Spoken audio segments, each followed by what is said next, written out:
Hello, hello, hello. Set here with another Shigaraki video, and again it is Assault Shigaraki. I know you guys like to see the new quirk set, seeming as it is the newest thing in the game currently. And I don't know, I won't lie, it is really fun to play as it. It is really fun to play as this Shigaraki, so fun game for you here today. I'll tell a funny story in the second match, so hopefully you guys will enjoy the second match story. So first game here, we're going to be focusing on the match. Second game, another Shigaraki fight, but I'm just going to be telling you a funny story that happened when I was a kid. So anyway, going back to this game, poor Cementoss. Didn't last too long, unfortunately. Was it maybe a bit of my fault? I don't know if I'd say that, but I probably could have done more to maybe try and keep him alive, but, you know, I was going through my problems, he was going through his problems. It just was one of those times, you know. But I picked up his icon and I wanted him to know, hey, Killer Kel, I'm here for you. I've got your best interests at mind now. I want to get you back up and running. Get that blockhead of yours working back for me. And I thought, I can't let my DEKU go down as well. But this Aizawa, he didn't want to let it go. But he should have let it go. And I then made him let his life go. Look at that. Kicked his ass figuratively and literally. At this point, I thought somebody knocked him off. That's why I stood here, because I was waiting for them to come down. And then I could attack them as they go for him. But turns out he just crawled off the building, you know. Man on the Ledge, the sequel. Instead, this one he just jumped off himself. You know, I've never actually seen that movie, Man on the Ledge. At this point, the Cementoss said, you know what? Fuck these two. Stupid Shigaraki and his dumb DEKU friend, and he left. he did not like the sight of us running around playing this game, even though we were mere seconds away from reviving him. Just the sight of us running around enjoying ourselves playing My Hero Ultra Rumble made him so angry that he left. Also, on a side note, Shigaraki Assault is like one of the best characters to take out twice clones. Like, you just get rid of them so easily. This guy was kind of on it, you know, he was linking stuff together. You know, he felt he was playing Tekken or something. But we're not playing Tekken, we're playing My Hero Ultra Rumble. And at this point, I tried to be nice. I was like, hey man, don't use that. Take him down, get your shield up. But he kept on drinking. This guy thought it was happy hour. So he just kept on glugging. And I said, well, if you're not going to take it, then I'm going to take it. And then I had a miniature meltdown in my head when he took the group heal, because I was thinking, anyone should be in control of the group heal in this group, it's me. I'm going to be the guy that needs to be popping that for us. I don't trust other people with the group heal. I never have. I just like to be the guy with the group heal. You know, I always feel as if I know the best time to use it. But alas, he took it. So then we go I'll go over this All Might. He was trying to open up, you know, the lost chest of the Aztec Empire. We caught him in the act. But All Might is All Might, and he can go wherever he wants. So, you know, we tried to chase him. It was looking optimistic to begin with. But then I just kind of had like a brain meltdown up here. And I lost where he was going. On the replay, watching it back, I just saw where he went. But in the moment, I didn't see where he went. His body, like his outfit kind of blended in with the environment. And obviously by the time I get back to him again, he's already got shields up, so I couldn't take him down that easy. Look at these people laying around like they're sunbathing. When you're in a duo versus trios, you just cannot let any downed body get back up. Whoever you see that's down, whether you took them down or not, they become the target. You gotta say, hey, nothing personal, but I need to level out the teams here.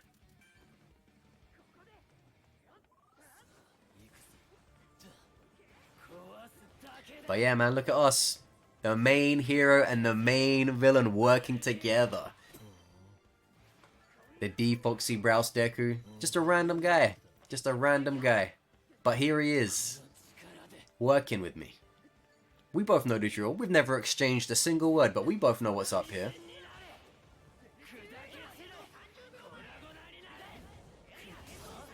Look at that. I reached for the stars and he kicked me in the stomach. He was like, no. You guys ever seen Scott Pilgrim versus the World? That part there where I ran up to, well, I dashed towards him and he dashed towards me with the kick, that was like so reminiscent. Look how close this was. I had to game that Toga's aim so precisely, otherwise I was dead. Yeah, that was like when Lucas Lee kicked Scott Pilgrim in the stomach after they both jumped at each other, but Scott Pilgrim jumped for a punch and that was his mistake. If you guys haven't seen Scott Pilgrim versus the World, I would highly recommend watching that movie. I know Netflix did a series recently about it, an animated series. Don't watch that until you've seen the movie, because that won't make a whole lot of sense to you unless you've either read the book or seen the movie. So if you've read the book or seen the movie or both, then by all means watch that Scott Pilgrim Netflix animated series. But if you haven't, don't watch that series because it won't really make that much sense to you, or at least I don't think it will. Because when I was watching it, I was thinking some of this I'm only understanding because I already know the story from watching the film. But anyway, yeah, great movie. Go check it out. And if you have seen Scott Pilgrim versus the World, if you've either read it or watched it, let me know in the comments what you think of that movie or book and who your favorite character is. Or characters if you have more than one. Also, do you guys want to see something you can't teach? Check out this throw. Bang. Dead on the money. Listen, this ain't a normal throw. You know that there's drop off on that and it doesn't go where you aim it. So look at the mind games. I had to play with myself there to hit, not only get her in the circle, but get her dead on. You can't teach this stuff. This is like years of gaming. Look at this. Boom. Right on the forehead. Right on the forehead, that first one. Like I said, I don't play this game 24/7 like some of these other guys do, because I just don't want to be playing games all the time. Like, I just rather be doing other stuff. But when I do play, we pull off some craziness for our time. Pound for pound, I'm capable of some wild stuff. That's why whenever I beat guys who are like top in the leaderboards and they've been playing 6 days a week for 8 hours a day, I don't play even like a tenth of that. I barely play this game in comparison to these guys. So when I do those kind of wins, that's why I'm always quite happy with them, because really I shouldn't be doing it. By the numbers, you know, by the time invested that I have versus the time invested that they have, I shouldn't be doing it, but I am. So good times for me. And that's why, you know, I think there's always a lot to learn from the gameplay if you're a casual player, because a lot of the stuff I'm doing is what a casual player could do as well, most of the time.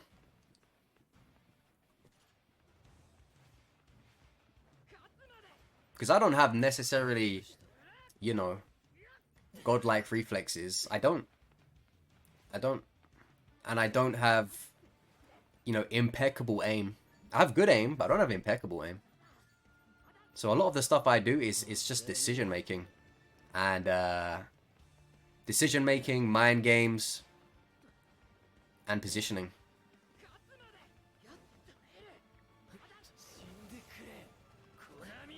Look at that Deku on Deku hate crime. He's going for him. And he hit him so bad that that dude decided to just stop moving.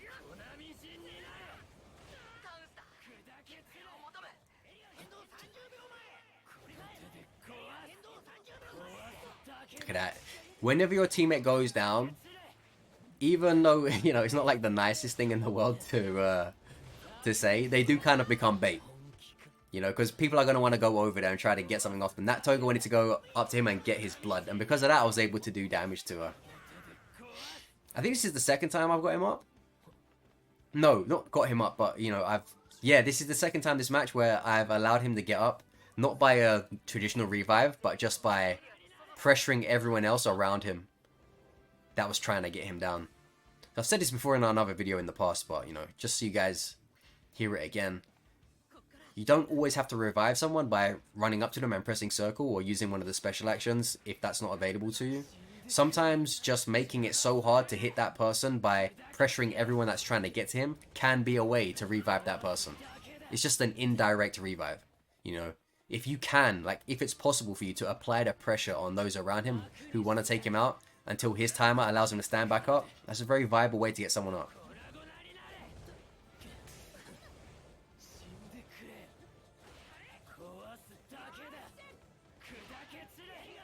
Look at that. Those knife strikes, man, they always scare the hell out of me. You never want to be in the path of that shit. Look at that. And this All Might coming down to that same All Might from earlier. He's like, I don't think so. I'm back. It's like, I don't give a damn. Forget about back. The only direction you're going is down. Okay, I didn't want no Toga coming back up. You know, those guys who lay down on like the rim of the zone. It's clever because you're out of sight, out of mind. And if you're lucky with the timer, you might be able to get up before the zone closes in. But in this one, not today.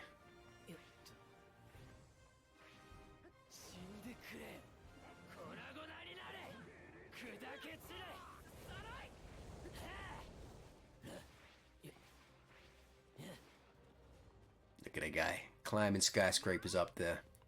But I'm Assault Shigaraki. I have wings too, my man.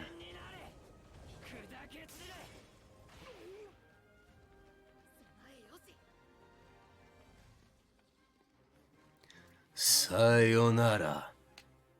One for all.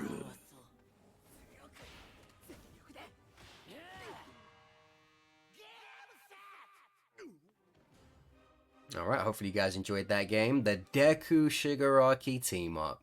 The main hero and the main villain coming together for a big win. On to the next. Okay, second game, and I promised you a story. This is a story I mentioned a few videos ago, I think, but I wasn't in the mood to tell it at the time.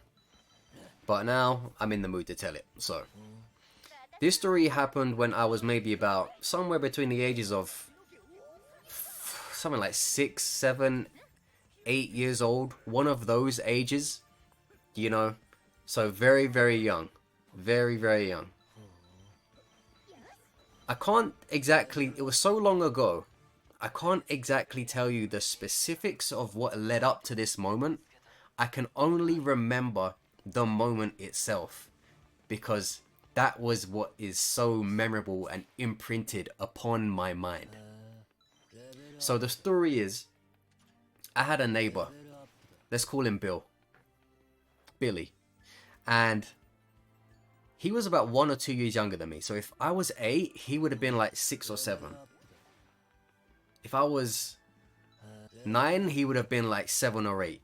You know, it was one of those types of age gaps. But he was my next door neighbor by 2 doors. By 2 doors. And, you know, he would come around my house a lot of the time. We'd play games, or I'd go to his house, or we'd play in the garden, that kind of stuff. When we were kids. But with Billy, he always had a temper. You know, and I mean he had a temper. Like, he could go into a rage mode very quickly. So he was a good kid, you know, like myself, good kid, but he could be sparked into real rage pretty quickly. I don't like losing. No one likes losing, but like for him, oh, he really hated it.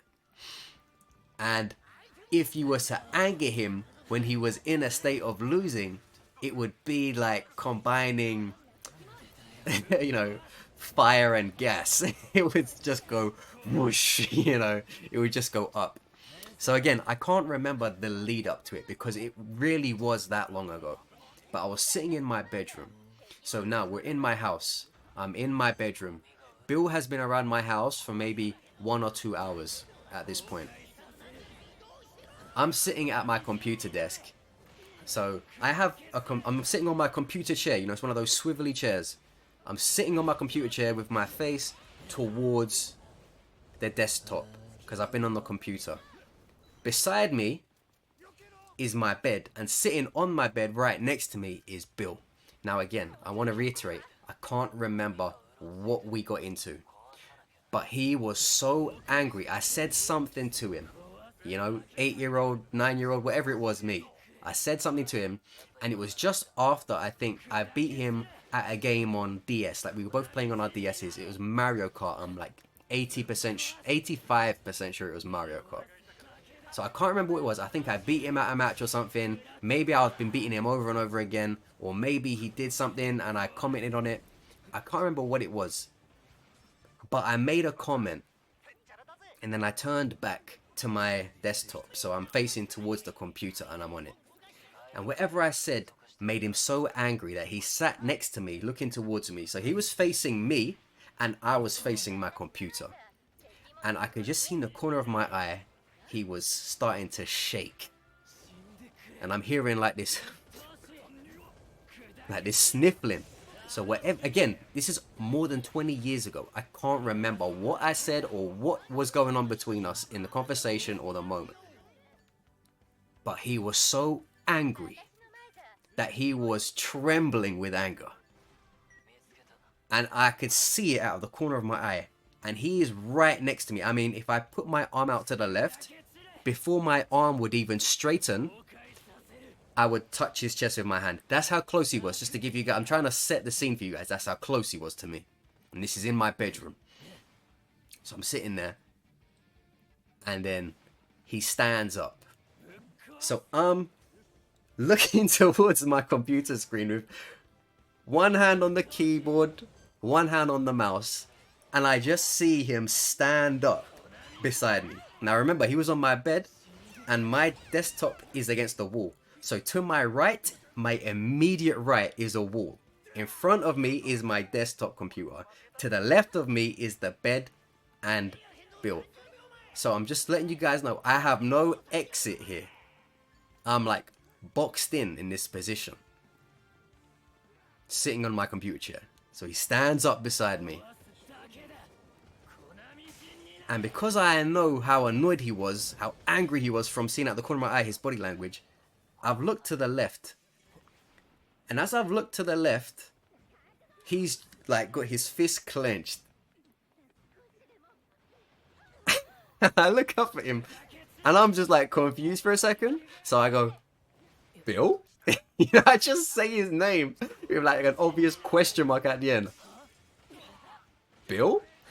And as I said that, without warning, he charges back his right arm and thump, smashes me across the side of my head with a right hand. Bang! Clobbers the side of my head to the point it starts bubbling like I'm a flipping bobblehead on a desk.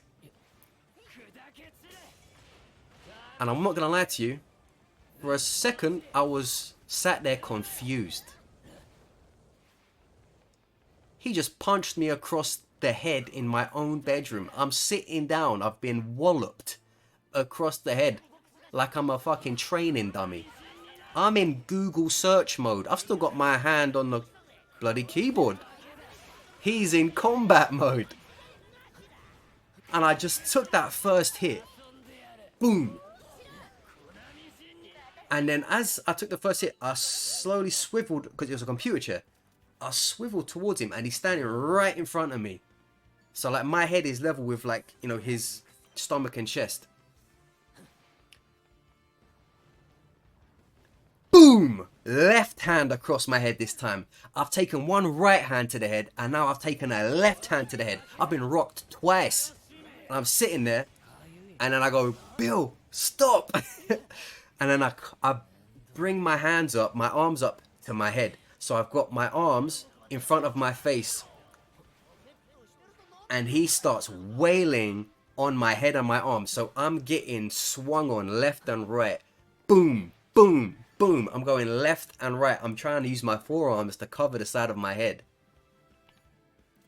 And I'm going, Bill, stop. And he's so angry as he's hitting me. He's crying. You know that, like I told you, that crying rage. He's like, I'm thinking I'm the one that should be crying. He's smashing me around the head right now. Boom, boom, boom. I'm taking shot. Like, some of them are hitting my arms. Some of them are hitting the side of my head. And my head's starting to hurt. You know that sharp pain. You know, my head was thumping on the sides. Because I'm getting punched in the side of the head in my own bedroom. I'm like, am I going to get knocked out in my own room? What the hell? And that's the thing, because he was like a year or two younger than me, I had that patience for him. Like, this is kind of a funny story when I think about it, because I was such a young age, but the way I responded to this, I was so measured, I was so like calm, surprisingly. So as he's hitting me, now I'm getting annoyed, but I'm sitting down, I'm still seated, getting my head punched in. And you know what I'm saying, Bill, stop, Bill, stop. And then I start to like, this is too much, and I go, amid the punches, amid the sobbing from him, I just go, Bill, you better stop. You know, that was the time I warned him. That now I'm starting to get mad. You know, that's my warning to him. Like, he stops swinging now, this doesn't go any further. So I go, Bill, you better stop. And he doesn't give a fuck. He keeps hitting me. So then I stand up. Because again, I'm like a year or two older than him. So I stand up and I grab onto him. Because I've always loved grappling ever since a young age. Like, I've always been doing wrestling stuff. So I grabbed onto him. And then using just my physical strength. Obviously, I didn't really have any real technique or anything at that age. But just using my physical strength, I just floored him. You know, I just grabbed around him, turned my hips, and just boom, pushed him on the ground. So I didn't punch him or anything like that. I just shoved him to the ground with like a hold. And he's fell to the ground. And then I point him and I say, stop it. Don't hit me again. And then he gets up slowly. He picks himself off the ground. And I'm standing there. Now I'm up. I'm off my computer chair. I'm not in fucking Google search mode anymore. I'm ready if he starts continuing. But he was just like crying. And then he got up. And then he walked out the room. And he went downstairs. And I was thinking, thank fuck for that. But I wasn't happy about it. In general. Because obviously, he's my mate. He's my next door neighbor. He just tried to beat the hell out of me. In my own bedroom. So, and this is how you know that even despite all of that, I was still just a little boy. At heart and in mind. Because when he went down to the bottom of the stairs, he started unstrapping his Velcro strap shoes. Or, you know, because at that point no one had laces, we're too young. So, or whatever it was anyway, I can't remember the exact age, but I didn't have laces till I was kind of older, you know, surprisingly. But anyway, so he was doing his straps, putting his shoes on, and I'm standing at the top of the stairs looking down at him putting his shoes on. I'm just watching him. And my only fear in my head right now is going to be linked to what I'm about to tell you. Because as I'm watching him get ready to go, you can hear him putting his shoes on.